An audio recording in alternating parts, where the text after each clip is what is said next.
Hi friends, రైతు ప్రపంచం YouTube ఛానల్కి స్వాగతం. సో మనం పుచ్చచేను అనేది కంప్లీట్గా అయిపోయింది కదా అంటే లాస్ట్ వీడియోలో చూసినట్టు. సో మనం ప్రజెంట్ ఏం చేసామంటే ఇది మొత్తం 4 acres ఉంది. సో ఒక 3 acres వచ్చేసి నాటు దోస పెట్టామండి. నాటు దోస అంటే మనకి ఇట్లా గీతలు ఉంటాయి కదా అది. నెక్స్ట్ ఇంకొక 1 acre వచ్చేసి మనం బూడిద గుమ్మడి పెట్టాం. బూడిద గుమ్మడి అంటే మనం ఇంట్లో డిస్టిక్ కడతాం కదండి, ఆ కాయ పెట్టాము. సో జర్మినేషన్ కూడా మంచిగా వచ్చింది కాయలు. ఇది బూడిద గుమ్మడి చేను అంటే ఇప్పుడు మనం చూసేది. సో జర్మినేషన్ కూడా మంచిగా ఉంది. సో మనం టయోవో కంపెనీ వాళ్ళది బూడిద గుమ్మడి పెట్టాము. ఇది F1 యాష్గార్డ్ సీడ్స్. సో ఈ బూడిద గుమ్మడి పెట్టడానికి రీజన్ ఏంటంటే, ఒకవేళ మనకి ఈ పంట అనేది మనకి ఒక 90 days to 120 days మధ్యలో వస్తుంది. ఒకవేళ అప్పుడు మనకి రేట్ లేకపోయినా కానీ 2 months ఈ కాయల్ని మనం ఇందులో చేనులోనే ఉంచవచ్చు. సో 2 months తర్వాత మనకి ఎప్పుడు రేట్ వచ్చినా కానీ ఈ కాయని అమ్ముకోవచ్చు.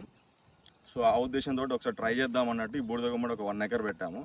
సో ఇది ప్యాకెట్ వచ్చేసి మనకి 50 grams 350 rupees పడుతుంది.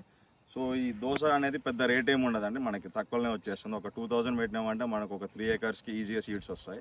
సో నాటు దోశ పెట్టుకోవడం వల్ల ఏంటంటే మనకి రేటు ఏమాత్రం ఉన్నా కానీ కాయ అనేది మంచి దిగుబడి వస్తుంది దానికి.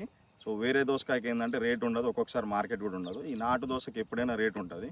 సో ఇప్పుడు మనం ప్రజెంట్ వచ్చేసి మనం ఈరోజు May 2 అండి.